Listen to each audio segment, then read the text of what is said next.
ada pertanyaan yang belum terjawab boleh komen-komen lagi ya. Ini soalnya rame ini yang nanya, takutnya terlewat. Nah, ini ada lagi pertanyaan dari Kak Arlo. Kak, kalau tunggakan BPJS apakah ada pemutihan? Saya mau coba urus turun kelas Kak, apa bisa? Jadi ada 2 pertanyaan ya. Apakah ada pemutihan dan apakah bisa turun kelas? Baik. Gimana Kak Dede? Kak Arlo. Baik Kak Arlo, terima kasih. Untuk pemutihan tunggakan yang ditagihkan BPJS Kesehatan saat ini maksimal hanya 25 bulan Kak Arlo. Jadi kalau misal Kak Arlo nunggaknya lebih dari 25 bulan, misal 3 tahun, 4 tahun ataupun sampai 5 tahun, yang ditagihkan hanya 25 bulan saja ya. Kemudian untuk perubahan kelas bisa dilakukan paling cepatnya 12 bulan Kak Arlo. Kalau Kak Arlonya sudah 12 bulan di kelas sebelumnya bisa dirubah. Nanti aktif kelas barunya per tanggal 1 bulan depannya. Oh tadi ini pertanyaan Kak Iriani yang ini udah dijawab belum ya? Udah ya? Kalau udah nggak kerja? Oh iya, udah tadi ya? Peralihan segmen. Oke, siap. Oh nah ini dari Kak Nut PF.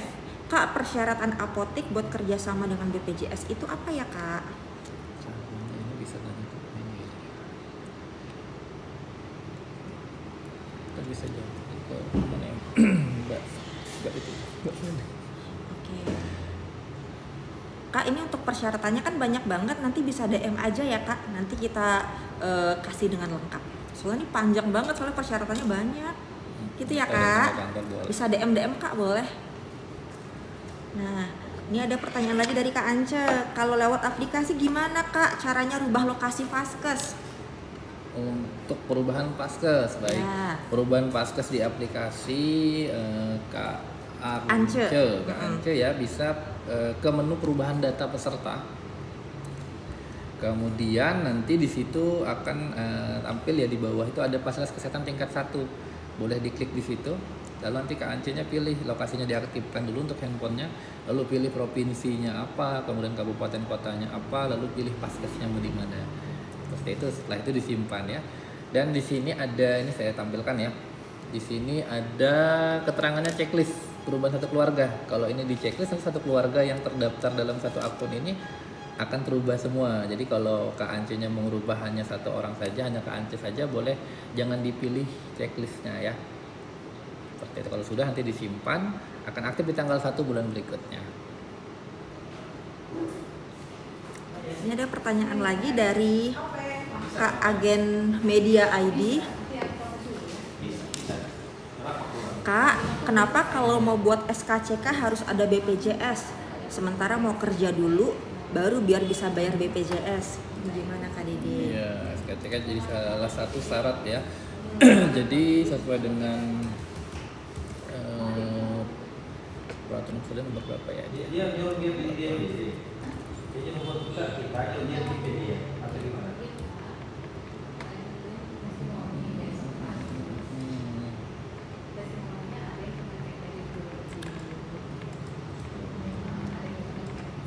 Kenapa harus buat SKCK harus ada BPJS? Soalnya sudah ada ketentuannya Kak. Jadi BPJS juga ya cuman mengikuti ketentuan yang ada gitu ya Kak.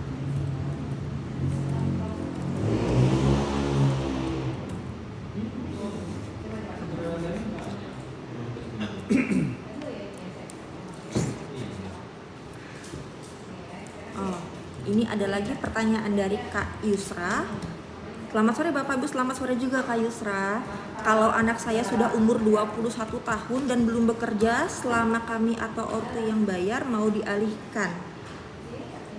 Oh jadi maksudnya anaknya sudah berumur 21 tahun dan belum bekerja. Gitu ya. Ini gimana nih kalau mau dialihkan? Mau dialihkan, baik Kak Yusra. Untuk anak PPU Kak Yusra ya, PPU itu pekerja penerima upah, ada PNS, TNI, Polri, pegawai swasta, kemudian pegawai BUMN, BUMD itu bisa menanggung anak sampai dengan usia 21 tahun. Data tersebut akan nonaktif ya, bisa diaktifkan kembali kalau si anaknya masih kuliah atau masih melanjutkan pendidikan dengan surat keterangan kuliah dan atau bukti bayar SPP terakhir, itu maksimal sampai dengan usia 25 tahun dan dilaporkan setiap tahunnya. Nah kalau sudah tidak melanjutkan pendidikan atau sudah tidak kuliah lagi, bisa beralih ke segmen mandiri atau PBPU Kakak. Ya peralihan tadi bisa di kanal-kanal tadi ya, bisa melalui WhatsApp Pandawa, datang langsung ke kantor BPJS Kesehatan atau saat kami pelayanan BPJS keliling.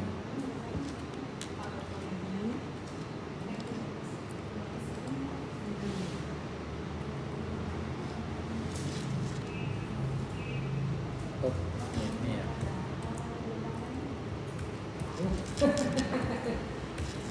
Wah ini rame nih yang nanya nih dari Kak Yani. Kak, bisakah pindah dari yang berbayar ke yang gratis, Kak? Baik, untuk yang bantuan Kak Yani itu ada dua ya. Bantuan yang pertama itu PBIJK atau peserta bantuan iuran jaminan kesehatan, itu yang dikeluarkan oleh Kementerian Sosial. Kak Yani bisa usulkannya ke operator desanya Kak Yani. Ya, itu yang pertama. Kemudian yang kedua ada bantuan dari daerah atau sebutannya PBPU BP Pemda, atau pekerja bukan penerima upah atau bukan pekerja pemerintah daerah atau oleh pemerintah daerah. Itu diusulkannya melalui dinas sosial Kak Yani. Boleh dicoba ya. Kalau nanti Kak Yaninya termasuk kriteria yang diminta atau termasuk kriteria yang termasuk bantuan, nanti biasanya dialihkan atau didaftarkan ditanggung oleh pemerintah. Gitu. Nah ini ada lagi nih pertanyaan lagi dari Kak Agen tadi ya. Oh tadi tentang yang SKCK tadi Kak Dede. Itu ada di Perpol Ratih ya, ada di Perpol 6 tahun 2023. Jadi syarat untuk buat SKCK itu memang harus aktif CKN-nya. Jadi memang sesuai dengan Perpol 6 tahun 2023 gitu ya. Peraturan polisi ya. Itu peraturan polisi. Jadi kita juga cuman ya ikut aja gitu. Ketentuannya seperti itu. Nah, lalu ada lagi pertanyaan Kak Yusra lagi, dialihkan ke BPJS yang gratis bisa nggak Abang? Oh tadi ini yang anak di atas umur 21 tahun ya. Bisa nggak Kak Dede nih? Berarti orang tuanya PPU. Kalau dialihkan ke yang gratis bisa nggak anaknya? Bisa tidak bisanya nanti sesuai dengan validasi dari pemerintahnya ya ke Yusra.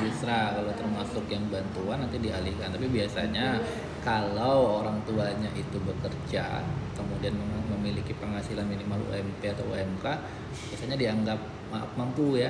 Jadi tidak termasuk kriteria yang dibantu. Tapi mau dicoba diusulkan boleh ke operator desa ataupun ke dinas sosial. Gitu ya Kak Yusra. Nah ini ada pertanyaan lagi nih. Ini rame banget nih sore ini nih. Ini dari Bunda Hafiz. Kakak kalau mau aktifkan kembali BPJS Kids harus ada kuota dulu ya.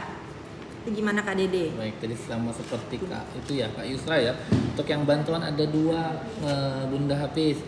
Pertama PBIJK ya yang dibantu oleh pemerintah pusat, dikeluarkan oleh Kementerian Sosial, itu Bunda Hafiz bisa mengusulkannya melalui operator desanya. Kemudian ada lagi yang bantuan dari daerah, itu coba usulkannya ke dinas sosial Bunda Hafiz. Ya. Jadi memang harus kalau sudah ada kuota ya dari pemerintahnya baru ya bisa dimasukin datanya gitu ya. Tapi diajukan dulu ya berarti ya nggak apa-apa ya, diajukan dulu aja datanya. Nah ini ada pertanyaan lagi dari Kak Didi. Keluarga saya ada 6 dari kantor, cuma 3 anak yang ditanggung. Gimana cara tambah 1 lagi Kak? Baik, untuk tanggungan anak Kak Didik ya sampai dengan 3 orang anak yang usianya kurang dari 21 tahun. Untuk anak keempat dan seterusnya itu bisa didaftarkan sebagai peserta mandiri Kak Didik ya.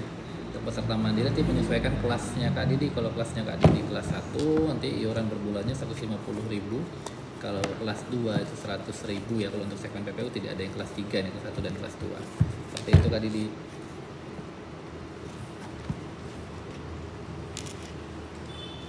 Oke, ini ada lagi pertanyaan dari Kak Cimu. Dari Kak Cimu 82, udah PHK gimana caranya mengalihkan ke yang gratis nih Kak Dede? Yang gratis ya, baik. Untuk yang bantuan tadi Kak Cimu baru bergabung ini kayaknya. Iya. Untuk yang bantuan ada 2. Pertama PBIJK atau peserta bantuan jaminan kesehatan itu dikeluarkan oleh Kementerian Sosial. Jadi pengusulannya bisa melalui operator desanya. Kemudian ada lagi yang dibantu oleh pemerintah daerah atau PBPU BP Pemda, pekerja bukan penerima upah atau bukan pekerja ditanggung oleh pemerintah daerah. Itu mengusulkannya ke dinas sosial Kak. Bisa dicoba diusulkan ya. Tadi sifatnya mengusulkan, nanti akan divalidasi lagi layak atau tidak dapat yang bantuan. Kalau kakaknya dianggap layak dapat yang bantuan, bisa nanti dialihkan ke segmen PBI tadi. Nah, gitulah. Pertanyaan selanjutnya dari Kak Risma, kalau BPJS tidak aktif atau data ganda, urusnya gimana Kak? BPJS tidak aktif, baik. Untuk pengurusannya bisa dicek dulu Kak Risma. Pengecekannya bisa melalui WhatsApp Pandawa ya, tidak aktifnya kenapa? Atau kakak bisa datang ke kantor juga. Gandanya biasanya kalau data ganda itu Kak dinonaktifkan karena ada data yang aktif yang lebih sesuai datanya. Seperti itu. Jadi yang dinonaktifkan yang datanya tidak sesuai. Tapi untuk lebih jelasnya boleh nanti Kak Nanda ya. Iya Kak Risma. Kak Risma jauh banget kan Anda. Kak Risma datang ke kantor BPJS Kesehatan bawa identitasnya kakak atau KTP-nya ya. Oke. Nah, lalu ada pertanyaan lagi dari KR. Kak, kalau vaskesnya beda bisa digunakan di luar daerah nggak? Baik, untuk pelayanan di luar domisili KR ya. KR. KR vaskesnya misal di Lampung Utara di Kota Bumi. Kemudian KR berkunjung ke Jakarta. Kemudian KR maaf sakit di sana, bisa nggak digunakan berobat di sana? Bisa ya. KR bisa mengunjungi vaskes tingkat pertama terdekat maksimalnya 3 kali kunjungan.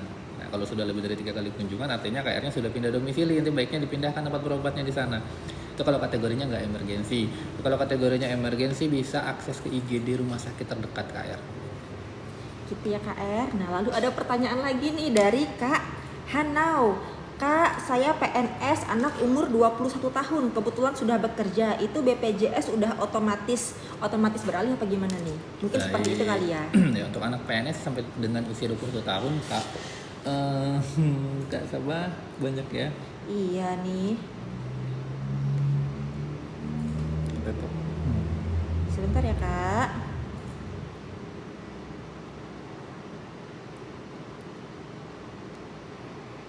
Di mana ya pertanyaannya?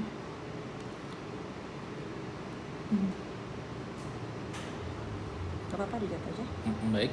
Jadi untuk segmen pekerja, kalau anaknya sudah bekerja itu kewajiban pemberi kerja itu mendaftarkan karyawannya, kakak di segmen jaminan kesehatan. Kemudian haknya pekerja juga didaftarkan, harusnya sudah otomatis didaftarkan ya.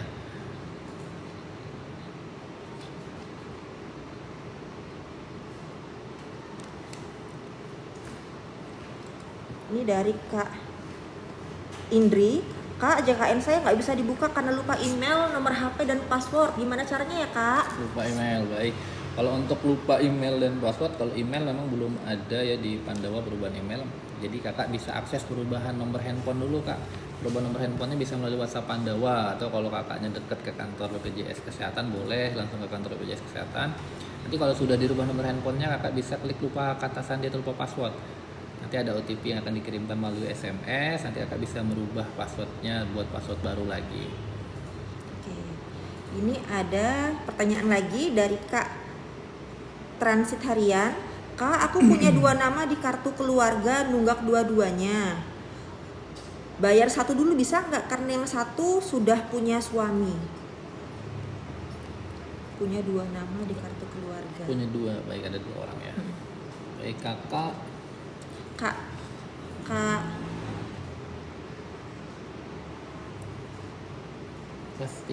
Rasti ya Kak Rasti, untuk perubahan data penyesuaian kartu keluarga itu bisa Kak Rasti ya. Kak Rasti bisa datang ke kantor BPJS Kesehatan atau lewat WhatsApp Pandawa untuk penyesuaian data kartu keluarga ya. Nanti bawa kartu keluarga, kalau mau datang ke kantor bawa kartu keluarga terbarunya, nanti akan disesuaikan sesuai dengan kakak terbarunya ya. Jadi nanti kalau akun ada tunggakan, nanti yang dibayarkan kalau sudah disesuaikan sesuai dengan data di kakaknya. Oke. Lalu ada pertanyaan lagi nih dari Karto Serba Mandiri. Ibu aktif APBD, anak dirawat umur 1 tahun, diajukan ke Dinsos, sekarang aktif tapi nggak bisa klaim oleh BPJS TMT. Maksudnya aktif BPD umur 2 tahun, diajukan ke Dinsos, sekarang aktif tapi nggak bisa klaim oleh BPJS. Oh, maksudnya mundur ya? Dirawat umur 2 tahun, diajukan ke Dinsos, sekarang aktif tapi nggak bisa klaim. Ini maksudnya apa Ibu Serba Mandiri? Kalau status kepesertaannya aktif ya, harusnya bisa dijamin dan sifatnya bukan klaim. Ibunya nggak ngeklaim sendiri. Ya nanti dijamin di pelayanan kesehatannya, nanti dari pihak pelayanan kesehatan, pihak RS-nya yang mengklaim ke BPJS Kesehatan. Oke. Lalu ada pertanyaan lagi dari Kak Indria Sukma. Kak, JKN saya nggak bisa dibuka karena lupa email, nomor HP, password. Gimana caranya, Kak? Itu udah tadi kayaknya ya. Apa, Kak? Mungkin baru masuk. Kak, Oh, beda ya? Kak Kak Indri, kalau Kak Indrinya lupa email dan password, Kak Indri bisa lakukan perubahan nomor handphone dulu, Kak Indri. Perubahan nomor handphonenya bisa melalui WhatsApp Pandawa. Nah, nanti setelah nomor handphonenya dirubah, Kak Indri bisa klik lupa password di mobil JKN-nya. Nanti ada OTP yang akan dikirimkan melalui SMS ke nomor handphone yang kakak gunakan tadi. Kemudian nanti setelah OTP-nya kakak terima, kakak bisa merubah passwordnya dengan password yang baru. Setelah dirubah nanti bisa login kembali. Siap. Nah, lalu ada pertanyaan lagi dari Kak V.